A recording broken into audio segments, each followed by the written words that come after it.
선포된 하나님 말씀은 사사기 16장 23절에서 31절입니다. 저와 강민영 제가 한 절씩 교독하겠습니다. 블레셋 사람의 통치자들이 그들의 신 다곤에게 큰 제사를 바치려고 함께 모여 즐거워하며 떠들었다. 우리의 원수 삼손을 우리의 신이 우리의 손에 넘겨주셨다. 백성도 그를 보고 목소리가 잘 안 나서요. 네, 목이 나갔다고 합니다. 여러분들 함께 읽어주시겠습니다. 시작.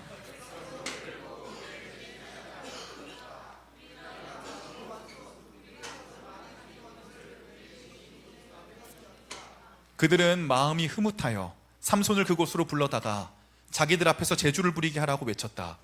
사람들이 삼손을 감옥에서 끌어내었고 삼손은 그들이 보는 앞에서 제주를 부리게 되었다.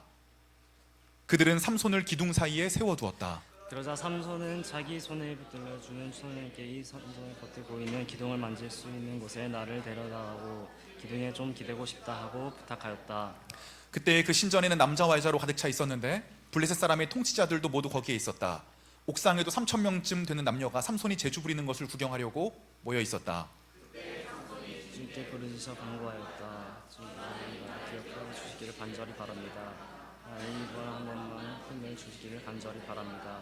나의 두 눈을 보고 블레셋 사람에게 단번에 원수를 갚게 하여 주십시오. 그런 다음에 삼손은 그 신전을 버티고 있는 가운데의 두 기둥을 하나는 왼손으로 또 하나는 오른손으로 붙잡았다.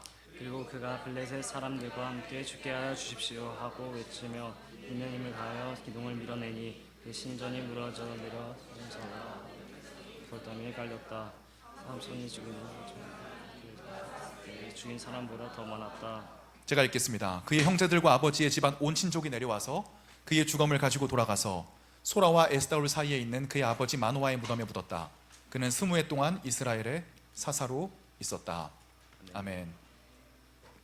오늘 설교의 제목이 청년이여 하나님께 통제받는 괴물이 되어라 입니다. 먼저 우리가 괴물에 대해서 정의할 필요가 있을 것 같습니다. 이 사진은 2006년에 개봉한 영화 괴물입니다. 송강호 주연의 굉장히 작품성 있는 영화니까 한번 아직 안 보신 분들은 보셨으면 좋겠습니다. 오늘 설교의 제목이 괴물이 되라니까 그 괴물의 의미가 진짜 육체적으로 괴물이 되라는 의미는 당연히 아닐 것입니다. 사회적이고 개인적인 의미일 것입니다. 그럼 우리가 또 누구를 괴물이라고 부를까요? 우리는 생각지도 못한 범죄를 저지른 사람들을 보면서 괴물 같다고 여기곤 합니다. 미국의 전설적인 희극 배우인 찰리 채플린은 전 세계적인 범죄자를 이렇게 표현했습니다. 이 사람은 1933년에 다음 장면입니다.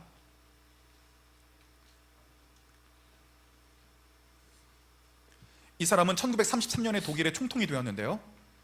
독일이 총통이 된 이 사람은 베르사유 조약을 파기하고 군수산업과 중공업을 육성하여 당시에 독일을 경제 3위의 경제 강국으로 만들어냈습니다. 1차 세계대전에 패배하고 패배의식에 찌들어 있던 당시의 독일 국민들은 이 사람이 하는 이야기면 절대적으로 믿을 정도로 이 사람을 신뢰했습니다.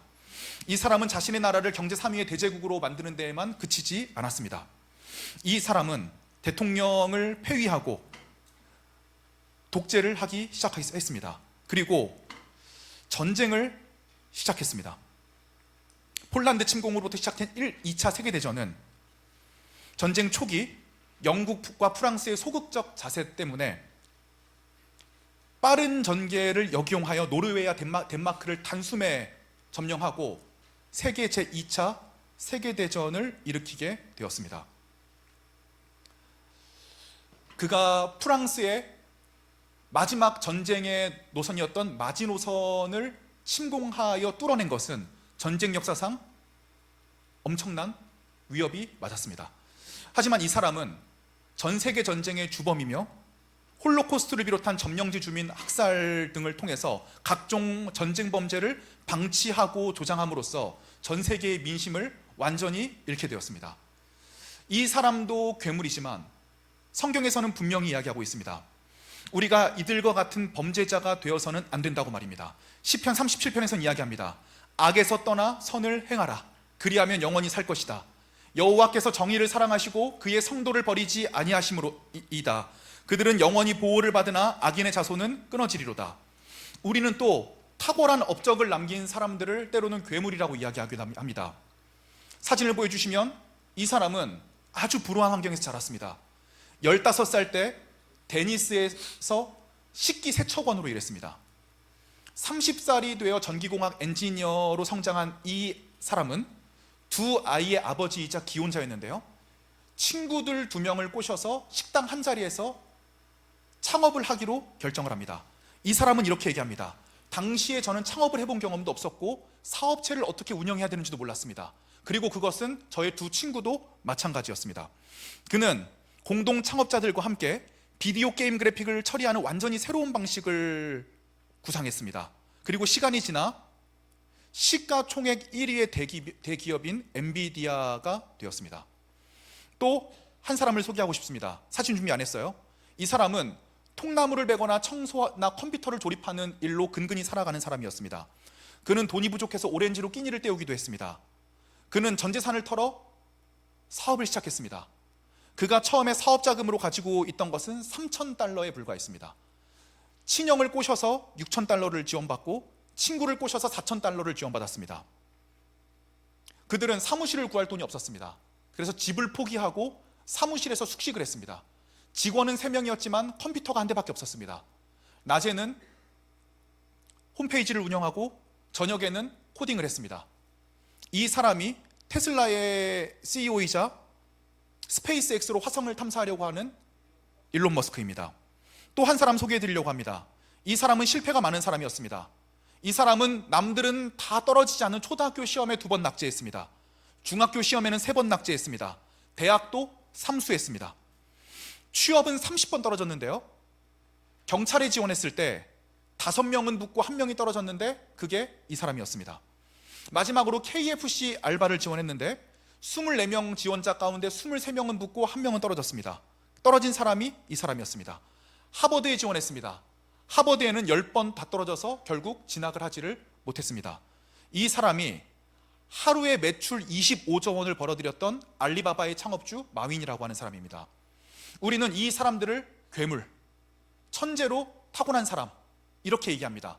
물론 이 사람들의 의지, 성공을 향한 집념, 그들의 인내는 우리가 기독교적으로도 받아들일 여지가 충분합니다. 하지만 기독교적인 입장에서 볼 때 이들은 우리가 본받아야 되는 괴물들은 아닙니다. 왜냐하면 골로새서 1장 22절엔 이렇게 얘기하고 있기 때문입니다. 이제는 그의 육체의 죽음으로 말미암아 화목하게 하사 너희를 거룩하고 흠 없고 책망할 것이 없는 자로 그 앞에 세우고자 하셨다. 하나님께서 우리를 거룩하고 흠 없는 능력을 가진 사람으로 세우기를 원하시는 근본적인 원리는 복음입니다. 그래서 23절에 얘기합니다. 만일 너희가 믿음에 거하고 복음의 터 위에 굳게 서서 복음의 소망에서 흔들리지 아니하면 이룰 것이다. 무슨 이야기입니까? 그들은 위대한 사업가들이었고 또 괴물로 불리는 사람들이었지만 그들의 삶의 원리는 복음이 아니었습니다. 그들은 우리가 본받을 만한 완전한 모델과 모형은 아니었습니다. 왜냐하면 성경에서는 이렇게 얘기합니다. 복음은 모든 것의 시작이자 끝이다. 복음은 우리의 모든 일의 원리이다. 복음은 우리 문제에 대한 해결책이다. 결론적으로 복음은 언제나 우리 인생의 한가운데 있어야 되기 때문입니다. 우리는 지금까지 3종류의 괴물을 살펴봤습니다. 진짜 외형상으로 괴물을 살펴봤고요, 범죄자로서의 괴물을 살펴봤고, 대단한 능력자로서의 괴물들을 살펴봤습니다. 하지만 제가 이야기하고자 하는 괴물들은 그러한 괴물들이 아닙니다. 제가 이야기하고자 하는 괴물은 철저한 삶을 사는 제자입니다. 즉, 제가 이야기하고자 하는 괴물이 되자라고 할 때 이 괴물은 바로 제자입니다. 제자는 무엇입니까? 하나님을 더 사랑하고 자기의 십자가를 지는 사람입니다.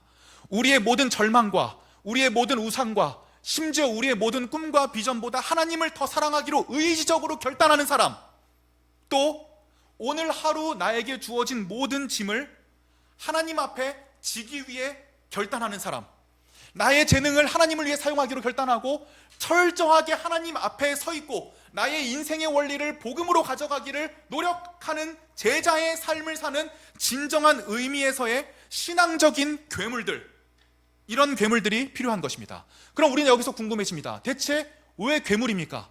그냥 평범하게 살아서는 안 되는 것입니까? 그 이유가 있습니다. 다다음 장으로 넘겨주시면요, 우리 인생에는 빌런들이 너무나 많기 때문입니다. 우리 인생에는 우리 인생을 방해하는 타노스들이 너무나 많이 있습니다. 우리 인생을 삭제시키려고 하는 타노스들이 너무나 많이 있기 때문입니다. 저는 이렇게 생각합니다. 사실 우리가 처한 진정한 위협은 우리의 외부 상황은 아닌 것 같습니다. 우리가 처한 진정한 위협은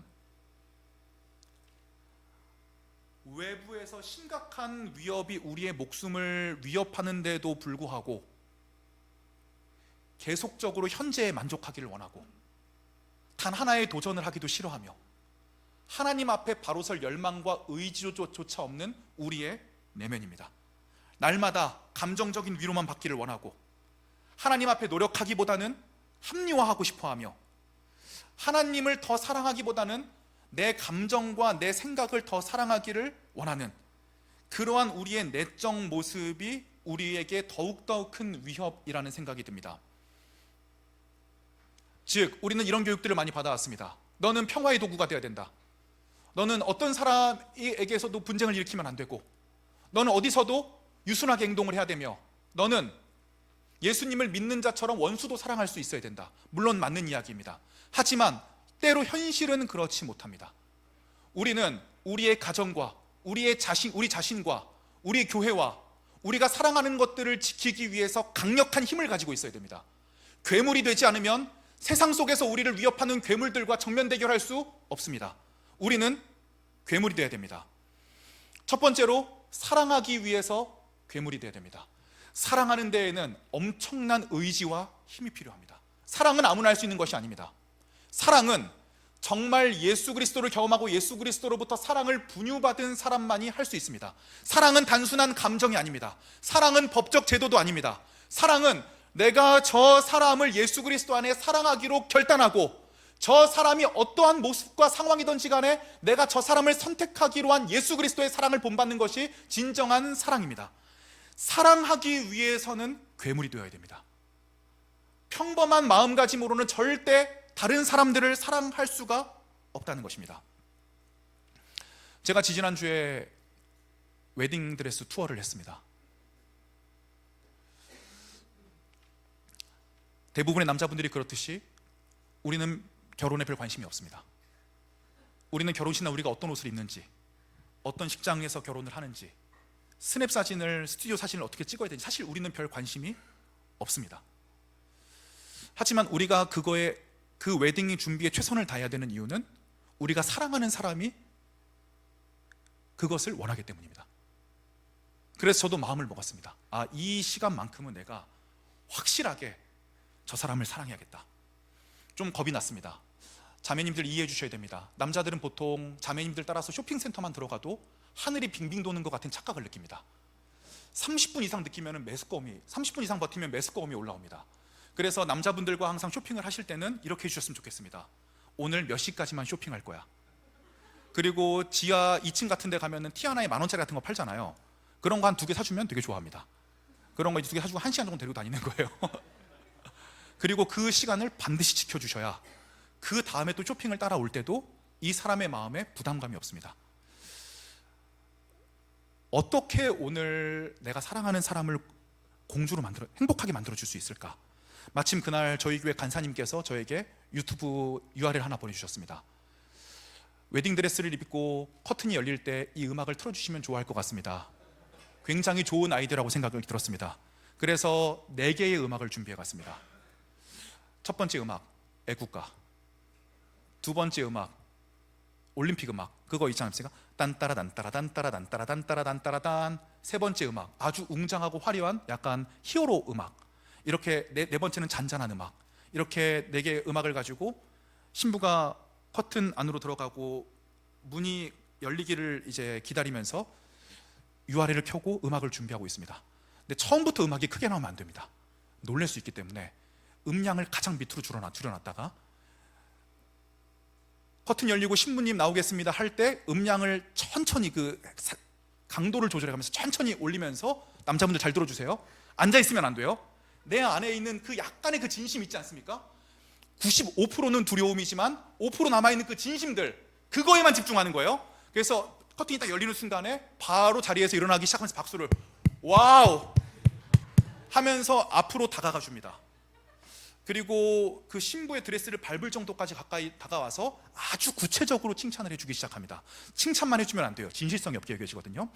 냉정하게 살펴봐서 이 부분이 너에게 안 어울리는 부분은 어떤 부분인지까지를 그 순간에 모든 집중력을 총동원해서 그것을 충분히 합니다. 근데 일단 커튼 문이 열리고 음악이 딱 틀어지는 순간에 도우미 해주시는 두 분의 직원분이 일단 빵 터졌습니다.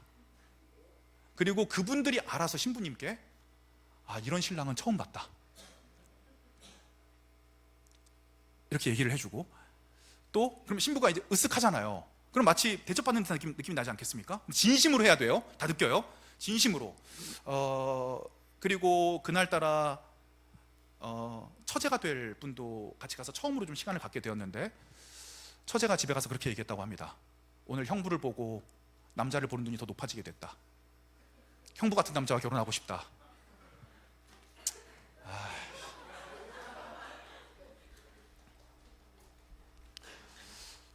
사랑하기 위해서는 의지를 발휘해야 되고, 사랑하기 위해서는 괴물이 되어야 됩니다. 내가 컨디션이 안 좋을 때는 사랑하지 못하고 컨디션이 좋을 때는 사랑하고 이래서는 안 됩니다. 항상 끊임없이 사랑하려면 보통 사람이 아니라 괴물이 되어야 됩니다. 소망하기 위해서는 괴물이 되어야 됩니다. 젊은 시절은 아무리 노력해도 결과가 나오지 않을 수 있습니다. 하지만 끊임없이 소망해야 됩니다. 지금이 어려운 시간은 분명히 지나간다. 하나님께서 나를 위해 예비해 놓으신 자리가 분명히 있다. 이 상황에서 버티고 견뎌내는 것이 쉽지는 않습니다. 제가 로키라는 권투 영화를 굉장히 좋아합니다. 로키가 굉장히 명대사를 많이 쏟아내는데요, 그 중에 제가 굉장히 좋아하는 대사가 있습니다. 로키가 다 커서 아빠를 떠난 아들에게 이야기합니다. 아들아, 권투에서 이기는 법은 센 펀치를 날리는 것이 아니다. 얼마나 많은 펀치를 맞고도 버텨낼 수 있느냐에 있다. 우리 인생이 그런 것 같습니다. 우리는 매일매일 누군가에게 두들겨 맞습니다. 하지만 중요한 것은 무엇입니까? 우리가 하나님께서 하실 것을 소망하기 때문에 얼만큼 버티고 서 있을 수 있냐. 이 버티고 서 있는 것은 일반 사람은 할 수 없습니다. 괴물이어야 가능합니다. 또한 믿어야 됩니다.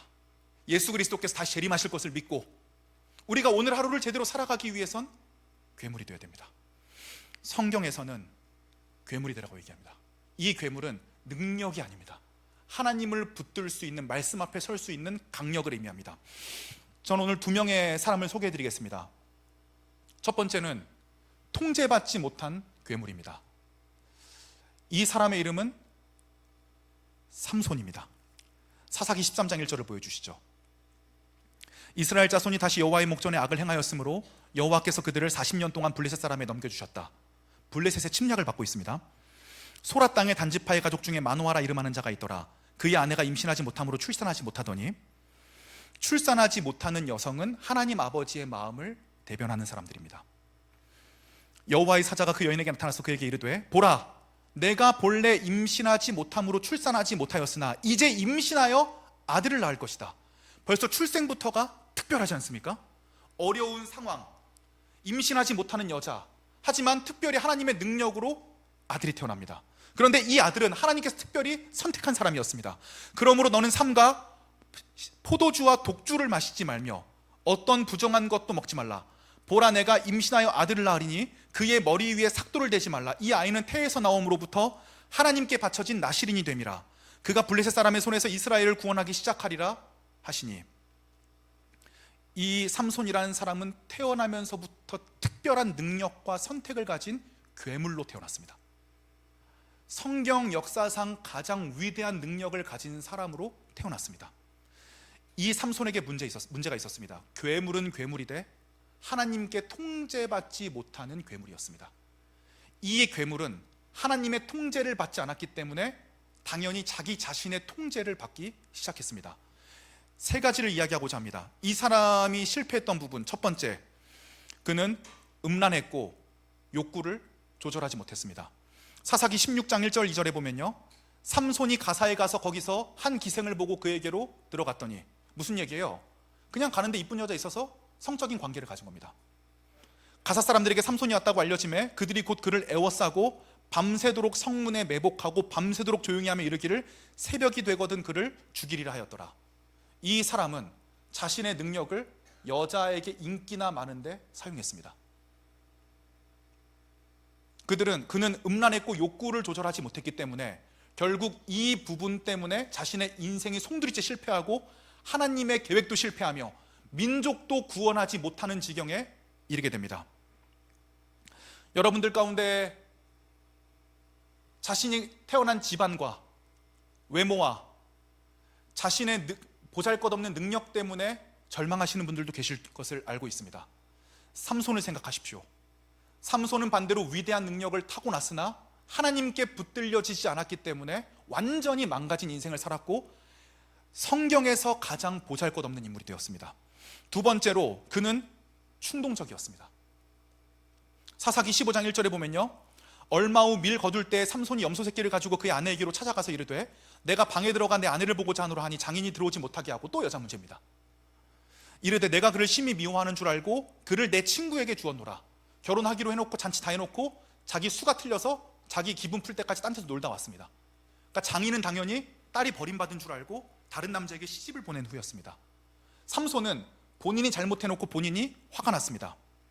그래서 4절 말씀해 보시면요, 삼손이 가서 여우 300마리를 붙들어서 그 꼬리와 꼬리를 메고 회를 가지고 그 두 꼬리 사이에 한 회를 달고 회에 불을 붙이고 그것을 블레셋 사람들의 곡식밭으로 몰아들여서 곡식단과 아직 배지 아니한 곡식과 포도원과 감람나무들을 살랐습니다. 그는 여자에게 반해 충동적으로 결혼하기로 결정했고 일주일 동안 잔치를 여는 중에 자기 마음에 들지 않는 부분이 있어 여자를 버리고 떠났고, 다시 자기 감정이 괜찮아졌을 때쯤 여자에게 돌아왔지만 이미 그 여성은 시집간 이후였고, 그것 때문에 화가 났기 때문에 이 힘센 사람 삼손은 여우 300마리를 붙들어다가 들판에다가 불을 지르게 되었습니다. 그가 위대한 힘을 가지고 했던 일은 겨우 여우 꼬리에다가 불을 지른 일이었습니다. 세 번째입니다. 그는 하나님께 묻지 않았습니다. 필요할 때에만 하나님을 찾았습니다.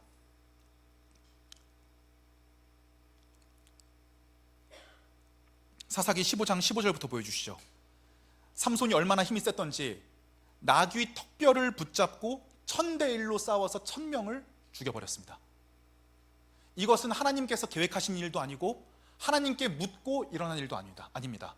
그냥 수 틀리는 대로 충동적으로 그렇게 했을 뿐입니다. 이 사람은 일을 저지르기까지 하나님 앞에 한 번도 묻거나 하나님 앞에 계획을 물어보지도 않고 일을 저지르고 나서 어떤 상황이 발생합니까? 18절입니다. 삼손이 심히 목이 말라 여호와께 부르짖어 이르되 주께서 종의 손을 통하여 이 큰 구원을 베푸셨사오나 내가 이제 목말라 죽어서 할례 받지 못한 자들의 손에 떨어지겠나이다 하니, 본인의 목마름을 해결하기 위해 그제서야 하나님을 찾고 하나님을 겁박하기까지 합니다. 이 인물이 바로 삼손입니다. 성경에서 가장 위대한 인물로 태어났고 성경에서 가장 많은 재능과 가장 큰 힘을 가지고 태어났지만 그는 괴물로 태어났지만 통제되지 않는 괴물이었습니다. 그는 용두사미의 적격이 되었습니다. 가장 위대한 일을 갖고 태어났지만 아무도 구원하지 못했고 심지어 12명의 사사 중에 유일하게 자신의 민족을 구원하지 못한 사람이 되어버렸습니다. 오늘 본문 말씀으로 돌아오셔서요, 사사기 16장 30절에 보면 마지막 부분을 보시면요, 삼손이 죽으면서 죽인 사람이 그가 살았을 때 죽인 사람보다 더 많았다. 사사기의 기자는 그를 조롱합니다.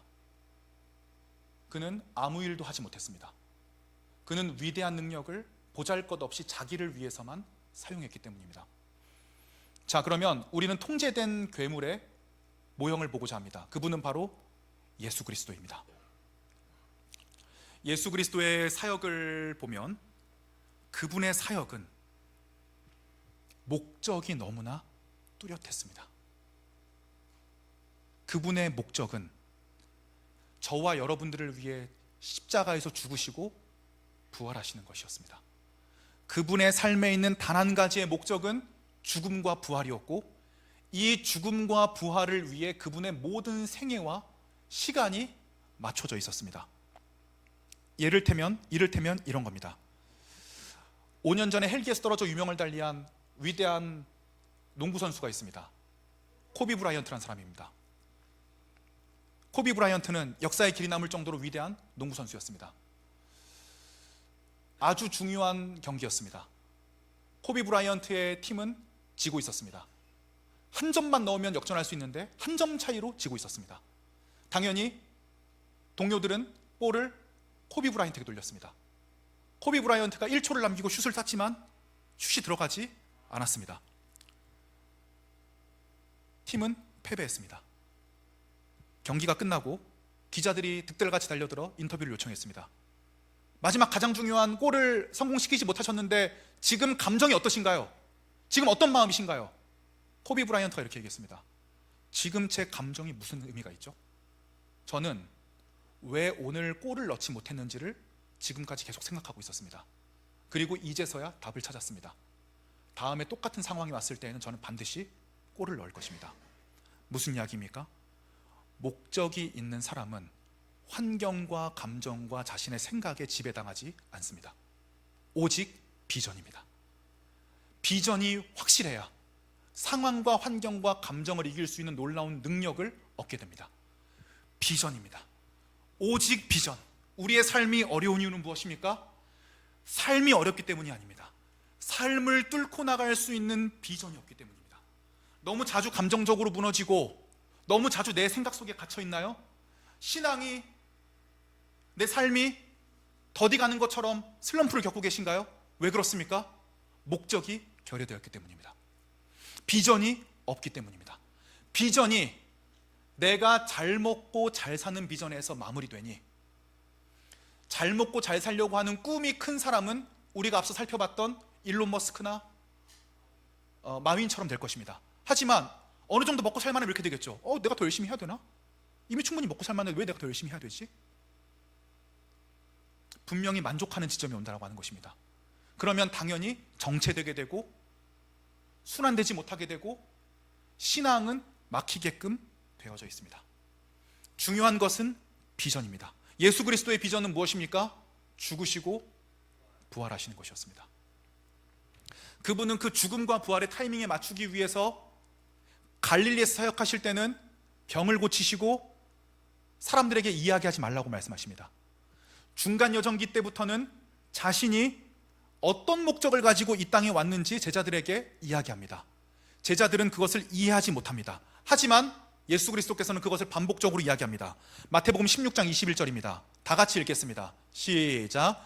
이때로부터 예수 그리스도께서 자기가 예루살렘에 올라가 장로들과 대제사장들과 서기관들에게 많은 고난을 받고 죽임을 당하고 제3일에 살아나야 할 것을 제자들에게 비로소 나타내시니, 베드로가 예수를 붙들고 항변하여 이르되 주여 그리 마옵소서, 이 일이 결코 주께 미치지 아니하리이다. 예수께서 돌이키시며 베드로에게 이르시되 사탄아 내 뒤로 물러가라. 너는 나를 넘어지게 하는 자로다. 내가 하나님의 일을 생각하지 않고 도리어 사람의 일을 생각하는도다 하시고, 이에 예수께서 제자들에게 이르시되 누구든지 나를 따라오려거든 자기를 부인하고 자기 십자가를 지고 나를 따를 것이니라. 여러분께 묻고 싶습니다. 여러분은 통제된 괴물로 성장하고 있습니까? 그렇다면 비전이 있어야 됩니다. 그 비전은 무엇일까요? 우리가 어떤 비전을 가지고 있는지는 알 수 없습니다. 하지만 저와 여러분들의 최종적인 유일한 비전은 예수 그리스도가 되었으면 좋겠습니다. 그리고 제자가 되는 것입니다. 내가 다른 어떤 우상들보다 예수님을 더 사랑할 수 있고, 내 십자가와 내가 지어야 되는 모든 감정들을 능히 질 수 있는 사람으로 성장해 나가는 것입니다. 어려움이 있어도 인생을 개척해 나가고 징징거릴 수 있습니다. 하지만 그 징징됨이 더욱더 한 발을 나가기 위한 징징됨이 되어야 됩니다. 내 삶을 합리화하기 위한 징징됨이 되어서는 안 됩니다. 제자들은 얘기했습니다. 예수님 죽으시면 어떡합니까? 우린 어떡합니까? 죽으시지 말고 계속 우리랑 같이 있으시죠. 예수님 이렇게 말씀하십니다. 사탄아 물러가라. 너의 생각은 매우 합리적이다. 하지만 너의 생각은 하나님의 생각이 아니다. 하나님께서는 나를 십자가라고 하는 비전으로 이끄시기를 원한다. 저와 여러분에게 마찬가지로 말씀하실 것입니다. 하나님, 저는 제가 원하는 이러한 꿈이 있습니다. 예수 그리스도께서 저와 여러분에게 사탄아 물러가라, 그것은 하나님의 비전이 아니다. 너의 비전이다. 너의 비전이 무엇이든지 간에 그 비전은 하나님이 주시는 더 큰 비전에 붙들려 있어야 된다. 통제된 괴물이었던 예수님의 두 번째 특징은 본인의 힘이 아닌 하나님의 힘으로 사역했다라는 것입니다. 마태복음 3장 16절 17절입니다. 예수께서 세례를 받으셨습니다. 예수님은 세례를 받으실 필요가 없습니다. 혼자서도 능히 구원을 이루실 수 있는 분입니다. 하지만 인간에게 세례를 받으시고 성령이 비둘기처럼 그들 가운데 예수 가운데로 내려오심으로 성령의 힘으로 사역하기 위해 노력하셨습니다.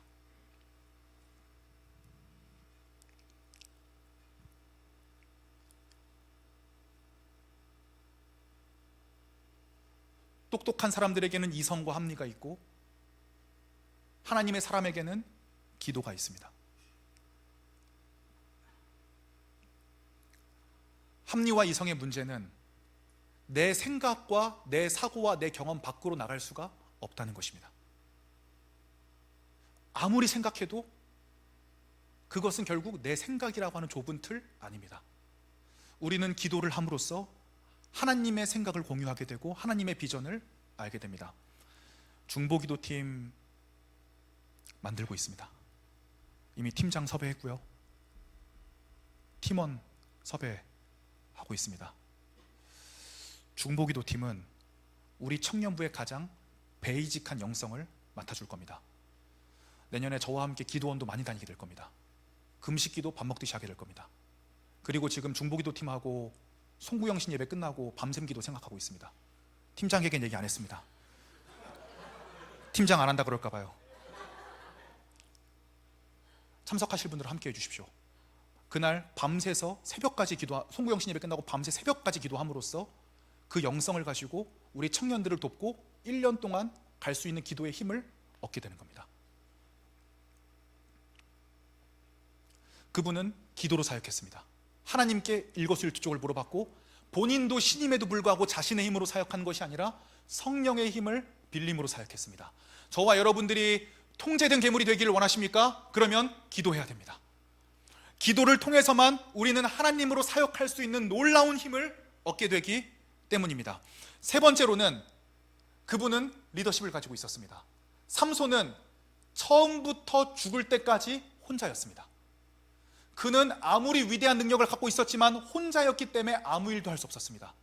예수님은 신이셔서 모든 일을 하실 수 있었지만 팀으로 활동하셨습니다. 모든 것은 팀입니다. 오늘 여러 가지 이야기들을 제가 나눴습니다. 오늘 리플렉션 시간에 여러분들이 생각하는 성경적인 괴물은 무엇인지 한번 적어봤으면 좋겠습니다. 또 나는 삼손과 같이 통제되지 못한 길로 가고 있는지, 하나님께 통제된 괴물로 성장하고 있는지도 마음속 깊이 있게 들여다봤으면 좋겠습니다. 내 마음과 내 생각대로 하고 있는지 아니면 성경을 기반으로 하고 있는지도 생각해 보았으면 좋겠습니다. 결론을 맺으려고 합니다. 하나님께 통제된 괴물이 되어야 됩니다. 고린도전서 9장 23절에서는 또 한 명의 통제된 괴물이었던 바울 사도의 고백이 등장합니다. 내가 복음을 위하여 모든 것을 행함은 복음에 참여하고자 함이라. 그의 통제 방식은 복음이었습니다. 복음으로 사역하고 복음으로 말하고 복음으로 살아가고 복음으로 그의 직업을 말하고 복음으로 문제를 해결하는 것이었습니다. 그리고 그의 유일한 목적은 복음이었습니다. 운동장에서 다름질하는 자들아, 다 달릴지라도 상을 받은 사람은 한 사람인 줄 너희가 알지 못하느냐. 너희도 상을 받도록 그 목적을 향해서 다름질하라. 이기기를 다투는 자마다 모든 일에 절제한다. 목적이 있으면 어떻게 해요? 절제합니다. 모든 일에 절제하나니 그들은 썩을 승리자의 관을 얻고자 하되 우리는 썩지 아니하는 것을 얻고자 하노라. 26절 함께 읽겠습니다. 시작. 그러므로 나는 다름질하기를 향방 없는 것 같이 아니하고 싸우기를. 아멘.